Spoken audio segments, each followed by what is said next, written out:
Dari tangisan beliau saat pamit akhirnya terungkap ke publik. Begini alasan sebenarnya kenapa Menteri Keuangan Sri Mulyani diganti atau di-reshuffle. Perlu diketahui, Presiden Prabowo Subianto baru saja membuat keputusan yang mengguncang panggung politik nasional. Sri Mulyani Indrawati, sang Iron Lady ekonomi Indonesia, resmi disingkirkan dari kursi Menteri Keuangan. Para ekonom sedikit terkejut, pasar modal bergejolak, dan rakyat bertanya-tanya, ada apa sebenarnya di balik reshuffle mengejutkan ini? Senin sore, 8 September 2025, menjadi hari yang tak terlupakan dalam sejarah politik Indonesia. Tanpa ada tanda-tanda sebelumnya, Presiden Prabowo Subianto mengumumkan reshuffle kabinet yang bikin semua kalangan tercengang. 5 menteri sekaligus diganti, dan yang paling mencuri perhatian adalah pergantian Sri Mulyani Indrawati sebagai Menteri Keuangan. Bayangkan, Sri Mulyani yang selama ini dikenal sebagai menteri andalan, sosok yang dipercaya pasar internasional, tiba-tiba harus melepas jabatannya. Penggantinya adalah Purbaya Yudisadewa, seorang ekonom yang memang kompeten, tapi menurut ekonom senior Indef, Fadil Hasan, dia belum memiliki pengalaman langsung mengelola fiskal secara keseluruhan. Para ekonom lain juga langsung bereaksi keras. Wijayanto Samirin dari Universitas Paramadina menyebut ini sebagai kehilangan besar bagi Indonesia. Kredibilitas yang sudah dibangun Sri Mulyani di mata investor internasional sekarang dipertaruhkan. Menurut kalian, apakah ini keputusan yang tepat atau keputusan yang tergesa-gesa? Di lain sisi, menurut pengamat ekonomi, Ibrahim Aswaibi, digantinya Sri Mulyani diduga kuat terkait dengan serangkaian demonstrasi yang terjadi pada akhir Agustus 2025 lalu.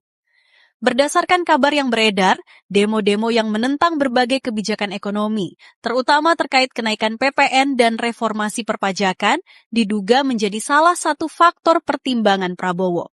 Masyarakat menuntut perubahan, dan sepertinya Presiden merespons dengan cara yang tak terduga. Sore ini tak terduga Presiden Prabowo melakukan reshuffle kabinet.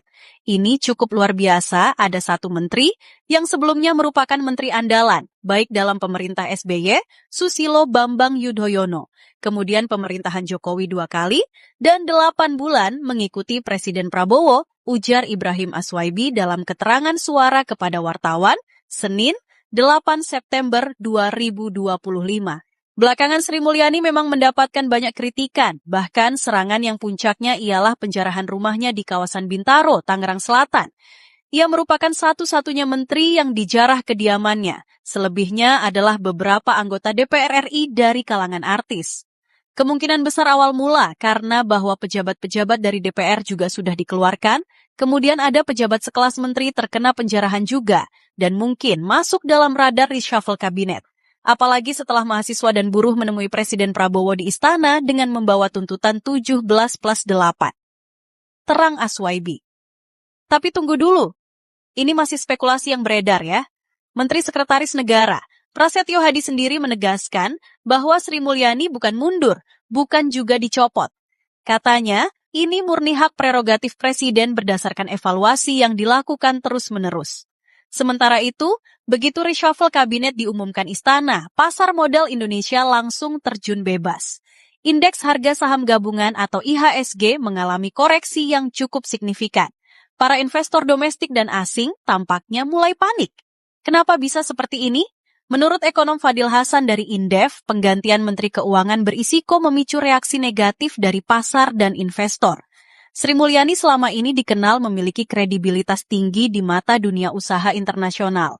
Pergantian mendadak seperti ini bikin kepercayaan pasar goyah. Yang lebih mengejutkan lagi, media asing juga ikut menyoroti reshuffle ini. Mereka mempertanyakan stabilitas kebijakan ekonomi Indonesia ke depan. Bloomberg, Reuters, dan media internasional lainnya langsung memberitakan pergantian Sri Mulyani sebagai headline utama.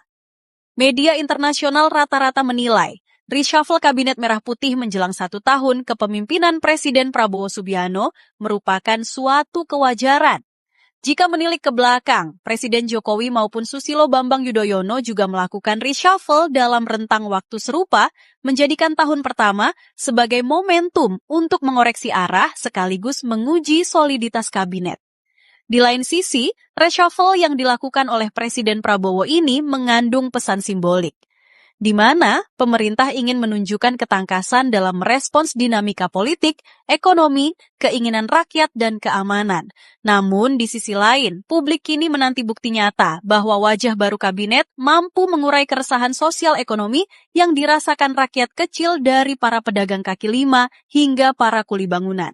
Dan kita sebagai rakyat harus tetap mengawal dan mengawasi setiap kebijakan pemerintah. Jangan lupa tekan like kalau video ini informatif, subscribe untuk update berita politik terdepan, dan komen pendapat kalian tentang reshuffle Sri Mulyani dan menteri-menteri yang lain. Terima kasih sudah menonton, sampai jumpa di berita selanjutnya.